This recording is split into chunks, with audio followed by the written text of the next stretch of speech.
19절에서 27절 말씀입니다.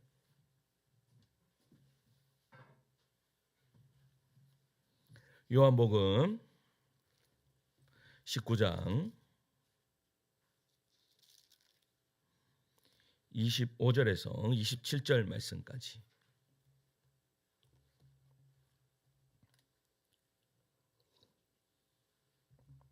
같이 읽을까요? 시작. 예수의 십자가 곁에는 그 어머니와 이모와 글로바의 아내 마리아와 막달라 마리아가 섰는지라. 예수께서 자기의 어머니와 사랑하신 제자 곁에 서 있는 것을 보시고 자기 어머니께 말씀하시되 여자여 보소서 아들이니이다 하시고 보라 내 어머니라 하신대 그때부터 그 제자가 자기 집에 모시니라. 아멘. 할렐루야. 예수님은 사랑분만 아멘 하시겠습니다. 아멘. 우리 옆에 계시면 인사할까요? 사랑합니다. 축복합니다. 보고 싶었습니다. 이렇게 인사하겠습니다. 1906년경에요. 인도 이 카시 지방에 이 대부흥이 일어났습니다. 우리나라는 여러분 평양 대부흥이 언제 일어났죠? 1907년에 일어났습니다. 근데 1년 전에 이 인도 카시라는 이 지역에요. 부흥이 일어났습니다. 어른들이요. 이 성도들이 기도하는데 살아계신 하나님의 그 은혜가 그 임재하심이 그곳을 강타한 거예요. 그런데 여러분 보세요. 어른들만 하나님의 은혜가 임하면 어른들만 은혜를 받을까요? 그렇지 않다라는 거예요. 어른들이 은혜를 받고 있으니까요. 아이들이요. 자기들끼리 모여서 기도하기 시작했습니다. 그런데 그 아이들이 기도하는 가운데 모든 아이들이요. 지옥불을 보고 두려워하는 그 지옥불을 믿음의 눈으로 바라보는 그러한 은혜의 역사가 이루어졌다라는 거예요. 그러니까 이 아이들이 여러분 보세요. 지옥불을 보면 어떻게 해야 됩니까? 그 지옥불을 향하여 가야 됩니까? 아니면 피해야 됩니까? 피해야 됩니다.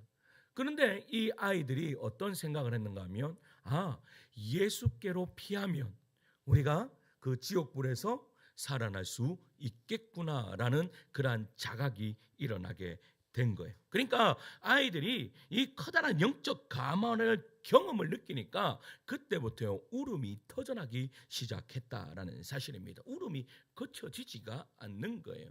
왜? 그 자리에서 회개의 운동이 일어났기 때문입니다. 그 아이들이요 회개를 하면서 눈물을 흘렸다라는 거예요. 그러니까 여러분 어른들이 울고 있는 그 아이들을 향해서 이제 그만 울어라 라고 했는데도 이 아이들이 눈물이 그쳐지지 않는 거예요. 그렇게 눈물이 그쳐지지 않으니까 이 어른들이 물어봤습니다. 아이들아 왜 그렇게 눈물이 나냐라고 물어봤더니 이 아이들이 뭐라고 이야기했는가 하면 십자가의 예수님께서는 우리를 너무나 사랑하시는데 우리의 마음에는 예수님을 사랑하는 마음이 없어요 라고 하면서 그들이 울기 시작했다라는 겁니다. 여러분 조국교회 1907년에 있었던 이 평양 대부흥의 불쏘시개가 되었던 것이 바로 이 인도 카시 지방의 여러분 부흥이었다라고 여러분 많은 선교사들은 이야기합니다. 지금 이 이야기를 바로 선교사 레이놀즈 선교사가 기록한 그의 책에 그렇게 기록되어 있는 것입니다. 여러분 참된 부흥과 거짓된 부흥은요 집회의 열광적인 분위기나 모이는 사람의 수에 달려 있지 않다라는 것을 우리는 기억해야 됩니다. 여러분 뜨거운 눈물이 가득한 열광적인 집회라 해도요 이 영혼의 회복과는 무관한 집회가 있을 수 있습니다. 문제는 그들의 격렬한 종교적인 감정이 아니라 그들이 거기에서 무엇을 깨달으며 어떤 진리를 체험했는가가 더욱더 중요하다라는 사실이죠. 우리가요 죄악의 길에서 돌이키고 회개로 새 삶을 찾게 되거나 침체 속에서요 하나님과의 관계가 회복되는 것은 여러분 무엇 때문입니까? 무엇 때문에 우리의 신앙이 다시 회복될 수 있죠? 그것은 다른 것이 아닙니다. 기독교는요 언제나 기독교적인 이 기초적인 교리로부터 시작했다라는 겁니다. 그 교리가 뭐예요? 바로 십자가라는 사실입니다. 우리는 여러분 기독교가 어디에서부터 시작해? 바로 십자가에서부터 시작됨을 믿으시기를 축원합니다. 우리는 그 십자가 앞에서 우리의 죄를 깨닫고 그 죄를 용서하시는 하나님을 만나게 되는 거죠. 그리고 거기서 우리는 정죄의식이 완전히 사라지는 사죄의 확신이 우리 안에 넘쳐난다라는 사실입니다. 이처럼 여러분, 십자가는 단지 우리를 구원하는 여러분 일회용적인 그런 교리가 아닙니다. 그러니까 이 십자가의 교리는요, 언제나 우리의 영적인 회복을 일으켜 준다라는 것이죠. 사람들은 이 십자가의 진리의 위대함에 대하여 너무나 무지합니다. 왜 영적인 풍성함을 누리지 못하는가? 그것은요, 대부분 십자가의 교리에 대한 무지함과 그것을 현재적으로 체험하지 못하고 살아가기 때문입니다. 참된 회복은요, 언제나 어디에서부터 시작하는가 하면 십자가에서부터 시작합니다. 그래서 우리는 여러분 십자가를 알려고 무단히 노력해야 됩니다. 그리고 여러분 2000년 전에 그 십자가가 나의 십자가 되기 위해서 지금도 그 십자가를 날마다 묵상하는 그런 자들이 되어야 됩니다. 그래야 여러분 우리의 영혼이 다시 회복되는 은혜의 역사가 이루어지는 거죠. 오늘 본문은요, 십자가 위에서 주님의 세 번째 말씀을 들은 사람들이 등장합니다.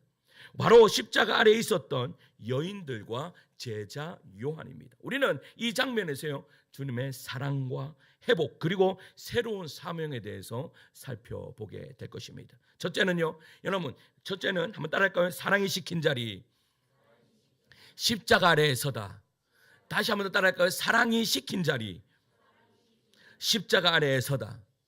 여러분, 성경은 먼저 예수님께서요, 이 가상칠언의 세 번째 말씀을 유언으로 남기기 전까지 상황을 이렇게 설명합니다. 요한복음 19장 25절인데 읽겠습니다. 시작. 예수의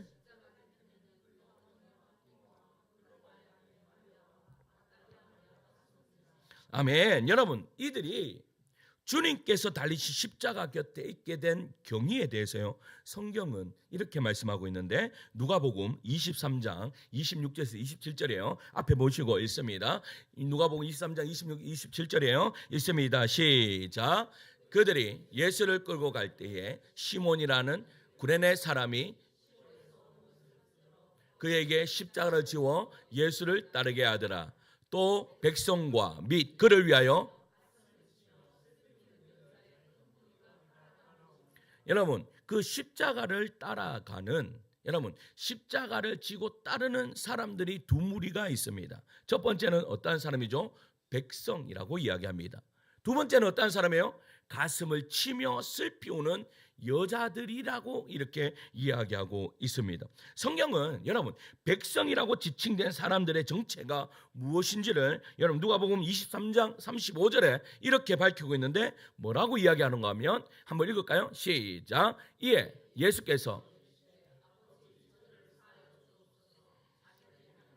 알지 못하면 그래서 35절입니다. 35절 계속 있습니다. 시작. 백성은 없네요. 제가 읽어드릴게요. 백성은 서서 구경하는데 라고 되어 있습니다. 그러니까 무슨 말이에요? 이 백성이 어떠한 백성이라고 이야기하고 있는 거예요? 구경하는 사람들이다 라고 그렇게 이야기하고 있는 것이죠. 그 사람들 가운데 여러분 백성들 가운데 오병이어의 기적을 경험한 사람들이 있을까요? 없을까요? 분명히 있다라는 것이죠. 또 어떤 사람들이 있을까요? 예루살렘의 성에 나귀를 타고 들어오시는 그 예수님을 향하여 호산나 다윗의 자손이여 라고 외쳤던 사람들도 있을까요? 없을까요? 있다라는 것입니다. 그러나 막상 주님께서 십자가를 지시고 골고다 언덕을 오르시는 그 고난의 현장에는요, 그 좋으신 주님의 뼈아픈 순환을요 뭐하고 있어요? 구경하는 백성들이다라고 이야기하고 있는 거예요. 그들은 생각했을 것입니다. 뭐라고 생각했을까요? 예루살렘 성에 입성하실 때 우리가 여러분 걸었던 기대를 그는 저버렸어. 우리는 그가 모세처럼 로마로부터 당하는 민족적인 압박에서 우리를 건져주리라고 생각했는데 그는 우리가 원하는 메시아가 아니야 라고 생각하면서요 그냥 구경꾼이 되고 말았다라는 사실입니다. 그들은 예수님께로부터 받았던 그 많은 긍휼과 사랑을요 잊어버렸습니다. 주님께서 자신을 위하여 행해 주시던 그 착한 섬김을 인하여 받았던 이 치유와 위로와 교제를 다 잃어버렸는 거예요. 이제 그들은요 십자가에 못 박히기 위하여 끌려가시는 예수님을 구경만 하고 있다라는 것이죠. 그러나 이들과는 다른 모습으로 골고다의 언덕을 오르는 사람들이 있습니다. 성경은 말합니다. 누가복음 23장 27절이에요. 27절 말씀 읽을까요? 시작. 그를 위하여. 아멘. 뭐라고 말합니까? 백성들이 주님의 고난을 구경할 때 이 여인들은 주님의 고통당하시는 모습을 바라보며 가슴을 치고 슬피 울며 계속 따라가고 있었다라고 말합니다. 모든 백성들이 구경하며 걸어가던 길을 이 여인들은 왜 가슴을 치면서 여러분 그러한 고통 가운데 그 골고다 언덕을 오르셨냐 이거예요. 많은 백성들이 그냥 따라갈 수 있었던 그 길이 이 여인들에게는 어찌하여 눈물 없이는 걸어갈 수 없는 그런 길이 되었을까요? 성경은 침묵하고 있지만 저는 잘 압니다. 그 이유가 무엇일까요? 그것은 다른 것이 아닙니다. 그것은 사랑이 시킨 것입니다. 이 여인들은 진리로 예수님을 깊이 사랑하던 이들입니다. 그랬기에 백성들은 구경하면서 따라갈 수 있는 그 길을 여인들은 가슴을 치지 않고는 걸어갈 수 없었고 슬퍼하지 않고는 예수님의 뒤를 따를 수 없었다라는 것이죠. 주님의 십자가를 바라보며 계속되던 피 어린 이 통곡은 그칠 수가 없었다라는 것입니다. 포악한 이 병정들은 십자가를 지고 가는 예수님의 곁으로 다가오는 이 여인들의 발걸음을요 창칼로 막을 수도 있습니다. 그리고 이윽고 손과 발이 십자가에 못 박히고 높이 달리셨을 때 사람들은 흩어졌다라는 사실이죠.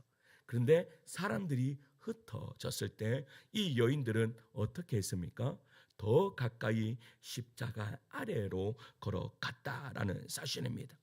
이 여인들은 별다른 제재 없이 십자가의 바로 아래 주님과 대화가 가능한 정도로 가까운 거리에까지 다가갈 수 있었다라는 겁니다. 고난을 여러분 구경하기 위하여 왔던 자들은요 이제 모두 다 사라졌습니다. 그럼에도 불구하고 이 여인들은요 죽음이 주님의 고통을 거둘 때까지 십자가 곁에 서 있으면서 가슴 찢어지는 듯한 아픔을 온 마음으로 여러분 쓸어 안고 그 아픔에 동참했다라는 겁니다. 무엇이 이 여인들의 마음을 이렇게 움직였습니까? 이 여인들로 하여금 구경꾼들마저도 돌아가 버린 이 황량한 골고다 언덕 위 피 묻은 그 예수 그리스도의 십자가 옆에 서 있지 않을 수 없게 만든 것이 무엇입니까? 여러분 그것은 사랑입니다. 사랑은요 고난의 현장에 함께 있게 만듭니다. 이 막달라 마리아는 7 귀신들려 절망의 인생을 살다가 주님을 만나 구원받은 사람입니다. 그녀의 사랑은 죽어가는 예수님의 십자가 앞에서 떠나지 않았다라는 겁니다. 수많은 사람들이 예수님께 은혜를 받고도 골고다 언덕에는 없었지만 이 여인들은 사랑으로 그 곁에 섰다라는 사실입니다. 성도 여러분 은혜는 나를 떠나게 만들 수도 있습니다. 내가 은혜 받기 때문에 이 자리에 앉아 있으면 여러분 그 은혜가 조금씩 떨어질 때 나는 그 십자가 아래 없을 수도 있습니다. 여기 앉아 있는 분들 중에 은혜를 경험해 보지 못한 사람이 있습니까? 단 한 분도 없을 것입니다. 그런데 왜 나의 신앙은 점차 떨어지냐 이거예요. 나의 신앙이 계속해서 그 믿음이 성장하면 좋을 건데 그 믿음이 성장하지 못하고 왜 계속 떨어집니까? 왜? 우리 은혜 받았잖아요. 우리는 여러분 기도하면서 은혜 받고 내가 살아감으로써 내가 충분한 그네는 은혜를 받았는데 여러분 왜 나의 신앙은 떨어지냐 이거예요. 중요한 것은요 사랑이라는 것입니다. 여러분 은혜를 받는 것 중요합니다. 그러나 주님을 사랑하셔야 됩니다. 십자가를 사랑하셔야 됩니다. 예수님을 사랑할 때 내가 그 고난의 현장에 있을 수 있다라는 사실이죠. 사랑이 메마르고 눈물이 없는 시대에 우리에게 필요한 것은요 주님을 향한 이 뜨거운 사랑으로 다시 태어나야 하는 것입니다. 십자가의 사랑이 온 몸과 영혼에 넘치도록 가득 차서 우리 위하여 죽으신 그리스도의 뒤를 따라가며 외로울지라도 고난의 길 한복판에 서 있을 수 있어야 된다라는 것입니다. 십자가의 감격에 회복하고 교회가 피 묻은 십자가를 붙드는 일에 목숨을 거는 일이 없이는 이 세상은요 하나님의 나라가 이루어질 수 없다라는 사실입니다. 그래서 우리는요 주님을 사랑해야 됩니다. 주님을 사랑하십니까? 어떻게 사랑하십니까? 여러분, 지성적으로 정확하게 사랑하시기 바랍니다. 나를 사랑하시기 위해서 십자가에 친히 못 박히시고 나를 위하여 모든 고통을 당하신 그 주님을 지성적으로 확실하게 받아들이길 소망합니다. 그리고 그 주님을요, 내 안에 그 아는 예수님, 내가 성경을 통하여서, 내가 또한 말씀을 통해서 들었던 그 예수님이 나의 심장까지 내려오기를 소망합니다. 그래서 그분을 사랑하지 않고는 배기지 못하는 그런 마음이 여러분들 안에서 불타오르기를 간절히 소망합니다. 그래야 여러분, 우리가 살 수 있습니다. 그 고난의 현장에 있어도 여러분, 그 고난의 현장을 주님과 함께 뚜벅뚜벅 걸어갈 수 있는 자들이 된다라는 사실입니다. 지난주도 말씀드렸지만 우리는 고난의 십자가를 그렇게 좋아하지 않습니다. 그런데 우리의 신앙의 성장은 고난의 십자가 앞에서 시작됨을 잊지 마시기 바랍니다. 내가 가장 힘들 때 바로 주님께서 나를 찾아오셨고, 내가 가장 힘들 때 주님은 그 십자가를 내가 너와 함께 졌다라고 말씀하시는 이 주님의 사랑을 간직하는 주의 성도들 되기를 간절히 소원합니다. 사랑에는요, 대가가 필요합니다.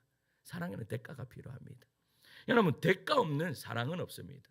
따라서 주님도 우리를 사랑하셨기에 그의 모든 대가를 다 치러 주셨듯이 우리도 주님을 향하여서요, 대가를 치러야 됩니다. 그게 바로 사랑입니다.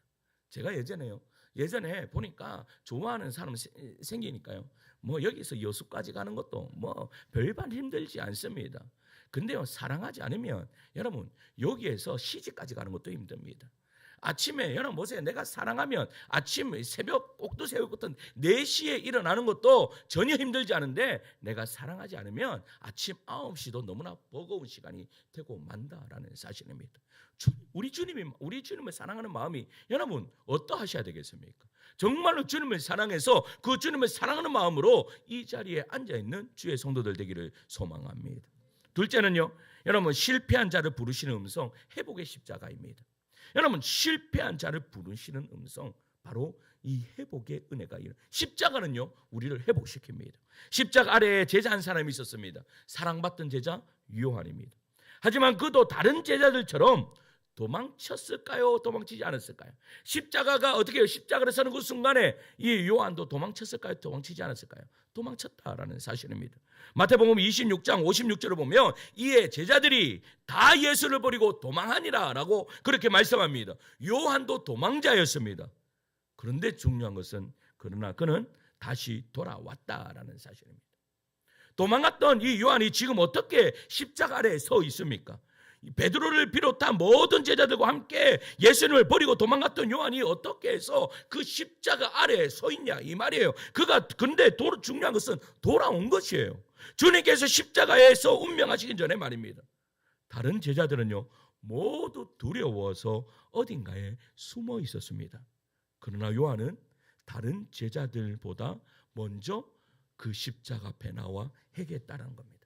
지금 요한이 홀로 주님의 마지막 유언을 들을 수 있었던 이유가요, 바로 이것 때문입니다. 그가 어떻게 해요? 빨리 주님께로 돌아왔기 때문입니다. 그러니까 주님의 그 음성을 들을 수 있었던 것이죠. 비록 요한은요, 모든 제자들과 똑같이 실패했고 주님을 버렸지만 그래도 그는 모든 제자 중에서 가장 먼저 돌이켜 십자가의 언덕을 올랐다라는 것입니다. 그가요, 닭 우는 소리를 들으며 목 놓아 울던 베드로를 만났을지도 모릅니다. 그러나 그는 분명히 베드로의 실패를 알았을 것이고 다른 제자들도 모두가 주님을 버리고 도망친 것을 알았을 것입니다. 그럼에도 불구하고 요한은 몸을 감춘 다른 제자들과 달리 예수님께 달려왔다라는 거예요. 비참한 죄인의 모습으로 십자가에 달려 죽어가고 계신 예수님께 나아왔습니다. 그를 십자가 아래에 서 있게 만든 것은 뭐예요? 돌이킴이라는 것입니다.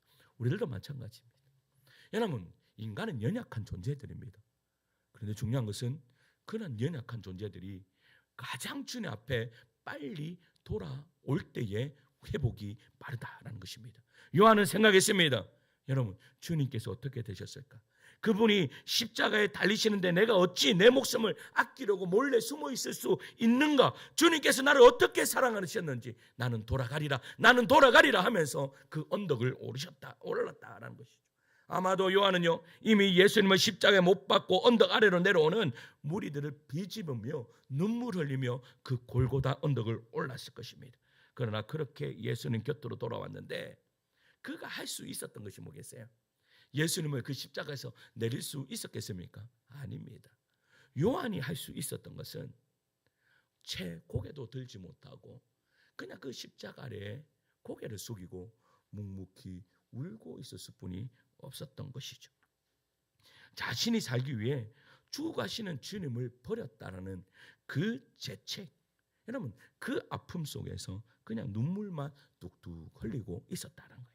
틀림없이 요한은요, 십자가 앞까지는 왔으나 당도에서는 아무 말도 못한 채 그냥 고개만 떨구고 눈물만 흘렸다는 겁니다. 잠시라도 주님을 버렸다는 이 뼈아린 이 후회와 고난당하시는 주님의 모습을 대하는 이 아픔 속에 서 있었다라는 것이죠.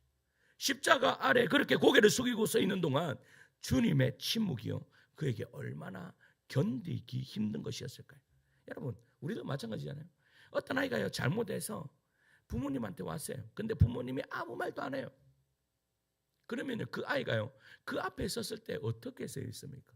그냥요, 눈물만 뚝뚝 흘리고 그냥 고개 숙이고 가만히 있는 거예요. 뭐 할 때까지요? 엄마가, 부모님이 이야기하기 전까지는 그냥 숙이고 그렇게 있는 거예요. 지금 요한이 딱 그런 짝이에요. 지금 뭐 자기가 어떻게 해요? 주님을 끝까지 따랐어야 되는데 따르지 못하고 도망친 그 죄책감에 그냥 예수님의 그 십자가 앞에서 그냥 눈물만 뚝뚝 흘리고 있는 거예요.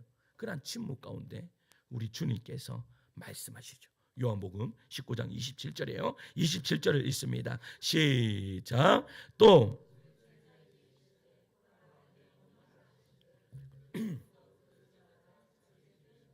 아멘. 여러분, 보라, 내 어머니다. 내 어머니라. 어떤 사람은요, 보라 내 어머니라는 이 주님의 말씀이 이 요한에게 마리아의 생계를 책임져라 라고 그렇게 이야기하는 사람들도 있습니다. 그러나 여러분 생각해 보세요. 지금이 어느 때입니까? 여러분, 지금 주님이 십자가를 지십니다. 여러분, 십자가를 지시지만 조금만 있으면요, 예수님은 부활하십니다. 그리고 하나님 우편에 앉으십니다. 그리고 세상을 다스리는 그런 분이십니다. 그런데 그 위대하신 주님께서 이 한 여인의 생계를 염려하신 나머지 가난하고 재산도 없는 이 요한에게 의지하셨을까요? 여러분, 설령 그것이 사실이라면 예수 그리스도의 이 마지막이 너무나 초라한 거예요. 내가 내 어머니 책임질 수 없으니까 네가 좀 책임져줘. 지금 이 이야기를 하고 있다면 예수님을 너무나 초라하게 만드는 거예요. 예수님께서 관심을 가졌다는 것은요, 마리아의 생계가 아닙니다. 여러분, 우리 주님께서 뭐라고 말씀하세요? 너희는 무엇을 먹을까? 무엇을 입을까? 무엇을 마실까? 염려하지 마라. 이 모든 것은 여러분, 너에게 모든 것 더하여 주리라. 먼저 뭐 할 때요? 하나님 나라를 위하여 살아갈 때 더하여 주리라 말씀하십니다. 그런데 만약에 이 마리아를 그런 식으로 여러분 맡겼다면 여러분, 주님의 말씀과 상반된 그런 말씀을 하고 계시는 거예요. 그렇다면 왜 예수님이 여러분 그 밑에 있는 요한에게 내 어머니라라고 하면서 마리아를 맡겼냐 이거예요. 그것은요, 다른 것이 아닙니다. 바로 십자가 아래에서 지금 요한, 정말로 그가 어떻게 주님을 배신하고 도망간, 그래서 여러분, 그래서 그 죄악 때문에 여러분 눈물 흘리고 있는 이 요한을 지금 회복시키고 있는 그런 말씀이라는 것입니다. 예수님께서는 실패로 자책하고 있는 요한에게 여전히 변함없이 그를 사랑하시는 자신의 마음을 보여주고 계시는 거예요. 그리고 요한에게 실패를 뛰어넘어 관계를 회복으로 나오게 만드는 것이죠. 우리도 마찬가지입니다. 우리 자녀들이요, 어떠한 것을 잘못하고 딱 왔어요. 잘못하고 딱 왔을 때요, 그 아이에게 야, 누구야? 엄마를 위해 이것 좀 해줄래? 라고 하면 그 아이가 예전에는 말도 제대로 듣지 않다가 지가 잘못돼서 딱 섰을 때 야, 엄마를 왜 이거 해줄래? 하면 그 행동이 얼마나 빠른지 여러분 다 경험해 보셨지 않습니까? 지금 딱 그런 거예요. 왜? 그 아이는 엄마가 자기에게 무엇을 시켰는 것 때문에 그는 예전에 있었던 모든 것들, 자기가 잘못한 거 모든 것을 다 잊어버리고 엄마를 위해서 이거 하겠어요 하면서 달려가는, 다시 회복되는 그 아이를 바라보는 거예요. 지금 예수님이 딱 그거예요.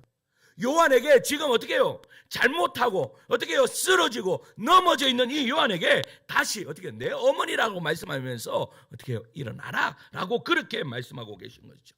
하나님의 사랑을 많이 경험한 사람도요, 여러분 실패할 수 있을까요? 없을까요? 여러분 실패할 수 있어요? 없어요? 여러분 실패할 수 있습니다. 그리고 그때마다 우리는 깨닫습니다. 바로 주님의 사랑을 많이 받아도 우리는 너무나 연약해서요, 넘어지고 깨질 수 있다라는 겁니다. 우리는 모두 너무나 어이없이 깨지고 마는 나약한 그릇과 같습니다. 그릇과 같습니다. 우리 제자훈련하는데 어떤 지사님이 그래요.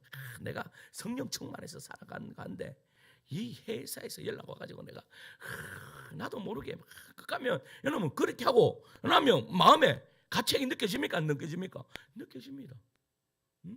그런데 중요한 것은 주님께서요 뭐라고 말하는 거예요?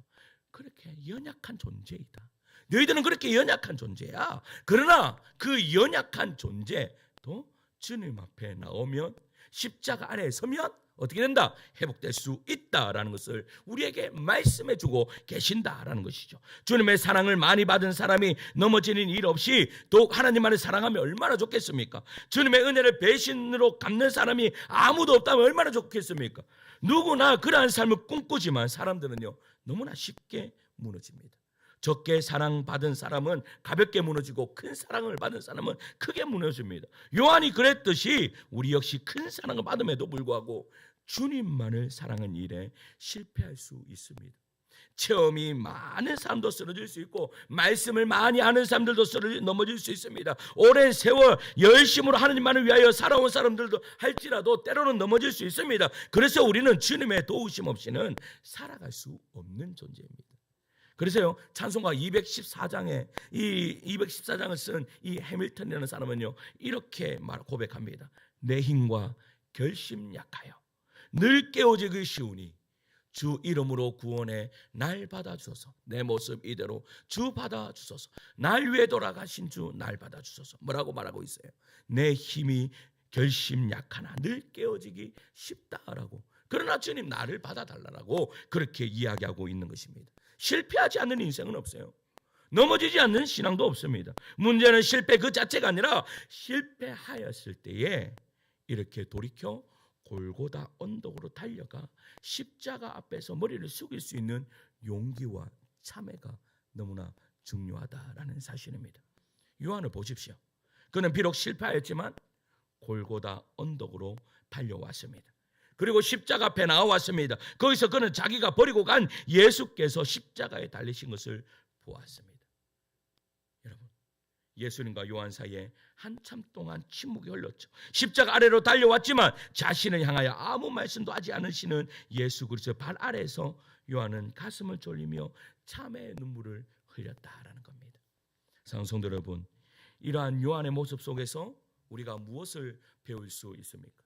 그가 마주하고 있는 십자가가 우리에게 무엇을 가르쳐 줍니까? 사람은요 이렇게 약합니다. 주님께 받은 사랑받은 추억도 기적을 본 감격도 결코 우리를 붙들어주지 않습니다. 우리는 매일매일 주님의 손에 붙들려 살아야 하는 연약한 존재이다. 그러니까요 무슨 말을 하고 있어요? 우리는 날마다 십자가 아래에 있지 않으면 넘어지기 쉬운 존재들이다. 십자가 아래에 있지 않으면, 날마다 그 십자가를 묵상하지 않으면 여러분 넘어질 수뿐이 없는 존재입니다.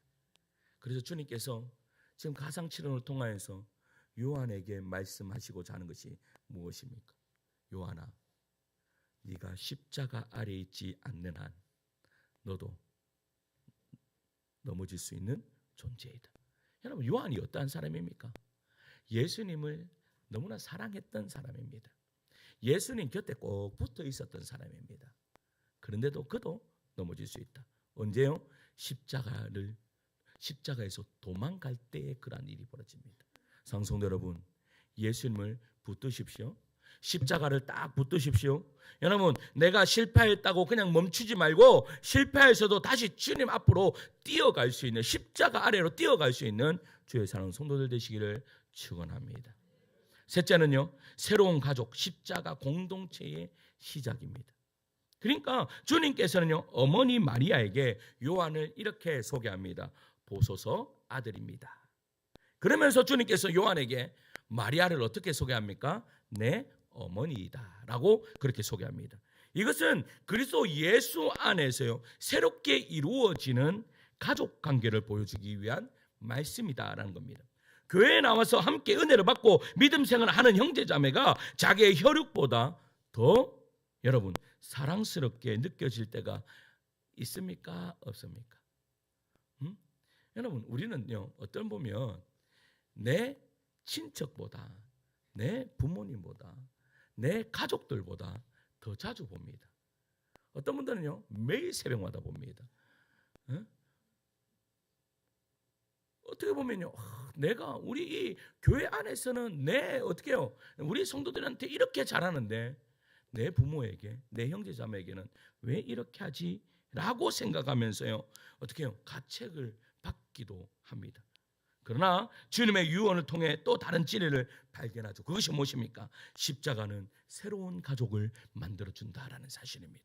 한 사람이 그리스도를 만나서 구원받은 백성이 된다는 것은 믿음의 형제가 된다는 것을 포함하는 거예요. 그리고 우리는 그러한 영적인 가족 관계를 사랑하고 기뻐하며 함께 살아가야 합니다. 믿음의 형제들이 없는 곳에는요, 주님도 계시지 않습니다. 오늘 십자가에 못 박혀 죽으시는 예수님께서 이처럼 요한과 그리고 마리아를 아들과 어머니 관계로 묶어 놓으신 것을 보십시오. 십자가에 감격이 있는 교회는 형제 사랑이 있고 그 은혜가 사라진 곳에는 세상 사랑이 있을 뿐입니다. 가치 없는 죄인을 살려주신 이 십자가의 주님을 만난 것이 형제 사랑의 동기가 됩니다. 십자가로 가까이 다가가는 사람들마다 이처럼 새롭게 이루어진 가족관계에 감격하게 되는 것이죠. 이것이 바로 교회의 참된 하나됨이라는 사실입니다. 그래서 우리는요, 가족입니다. 가족인데요, 어떤 가족인지 아세요? 영원한 가족입니다. 우리는요, 죽어도 봐야 되는 가족입니다. 차라리 쉬는 사람 있으면 죽어서 안 보면 좋을 건데 죽어서도 봐야 되는 가족입니다. 그래서 우리를 뭐라고 이야기합니까? 영원한 가족이다라고 그렇게 이야기하는 것입니다. 그래서 어떻게 보면요, 식구들보다 더 친할 수뿐이 없어요. 왜? 영원한 가족이기 때문에. 여러분, 그 영원한 가족을 사랑으로 품는 주의 성도들 되기를 소망합니다. 우리 모두가요, 예수의 피가 흐르고 있습니다. 사랑성도 여러분, 교회는요, 십자가의 사랑으로 서로 돌보는 가족입니다. 마리아에게 요한을 아들로 주신 것처럼 서로 책임지고 사랑해야 할 존재임을 주께서 말씀하셨습니다. 이 사랑, 이 책임, 여러분들이 지시는 그런 성도가 되기를 축원합니다. 말씀을 맺겠습니다. 십자가 앞에 선 자만이요, 십자가의 사랑을 알고 그 사랑에 감격한 자만이 다시 일어설 수 있습니다. 우리는 모두 요한처럼 실패했지만 다시 십자가 앞으로 나올 수 있습니다. 십자가는 단지 과거의 사건이 아니라 오늘 우리의 삶 속에서 여전히 살아있는 능력입니다. 주님은 오늘 말씀하십니다. 요한아, 내 육신의 어머니를 너에게 부탁한다. 그는 실패했지만요, 그를 향한 하나님의 사랑은 실패하지 않음을 보여주고 있다는 것이죠. 그것은 회복의 음성이었고 공동체로 부르는 음성이었습니다. 사랑하는 성도 여러분, 십자가 아래에서 그 사랑을 다시 붙드십시오. 다시 여러분들의 가슴을 뜨겁게 만드십시오. 예수님을 처음 만났을 때의 그 가슴, 뜨거운 가슴으로 여러분들을 다시 초대하십시오. 그래서 여러분, 그 십자가를 꽉 붙들고 그 십자가의 사랑을 내 안에 여러분 계속해서 각인시키십시오. 그럴 때 우리는 완전한 회복이 일어납니다. 그럴 때에 우리가 참된 부흥을 맛볼 수 있다라는 사실입니다. 아무런 느낌이 없을 수도 있습니다. 그러나 여러분, 나를 완전히 변화시켜 주시는 그 말씀이 지금도 나의 마음을 두근거리게 만들 수 있다라는 사실입니다. 여러분, 십자가는 실패한 자들을 다시 부르시는 주님의 사랑입니다. 그 사랑 앞에 서서 다시 살아나는 우리